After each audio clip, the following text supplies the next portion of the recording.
In this lesson, you will learn about Le Chatelier's principle, which explains what a system at equilibrium does in response to stresses. Let's return to our original example of you digging a hole and your friend refilling it simultaneously. If you start digging at a rate faster than refilling, the hole gets larger. In order to maintain a constant size of the hole, your friend must work harder to fill it faster. Following on the same idea, when a chemical system at equilibrium is stressed, the system works to restore equilibrium. This is Le Chatelier's principle. The stresses are changes to the concentration of either the reactants or products, changes to the pressure, although this is only applicable to gaseous systems, changes to the temperature. Let's examine a hypothetical reversible reaction at equilibrium where reactant A reacts with reactant B to form product C and product D. If we added more A and B, the system becomes stressed and is no longer at equilibrium. To counteract the stress, the system forms more C and D in order to remove the excess A and B. The equilibrium, therefore, shifts to the right.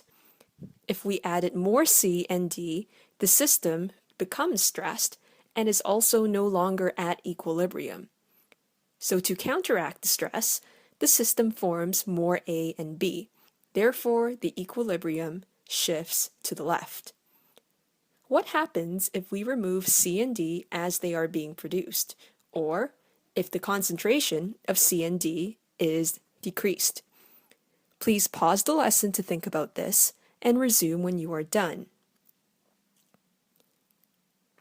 The system is now stressed and no longer at equilibrium. To counteract the stress, more C and D are produced, so equilibrium shifts to the right. When concentration increases, equilibrium shifts to the opposite side of the reaction. When concentration decreases, equilibrium shifts to the same side of the reaction. Changes in pressure. The stress to a system at equilibrium is only applicable to gaseous systems. For this stress, we will examine another hypothetical reaction at equilibrium, where reactant A reacts with 2 moles of reactant B to form product C and product D. An increase in pressure means that there is a decrease in volume, so there is less space. Equilibrium will shift to the side of the reaction with fewer moles. In our example, an increase in pressure will cause equilibrium to shift to the right, since there are fewer moles, 2 moles compared to 3 moles on the left. A decrease in pressure means that there is an increase in volume, so there is more space. Equilibrium shifts to the side with more moles.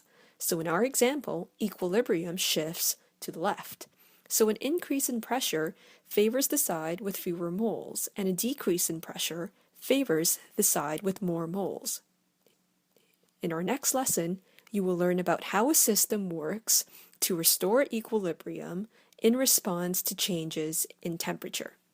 In summary, Le Chatelier's principle states that when a system at equilibrium is stressed, the system works to restore equilibrium.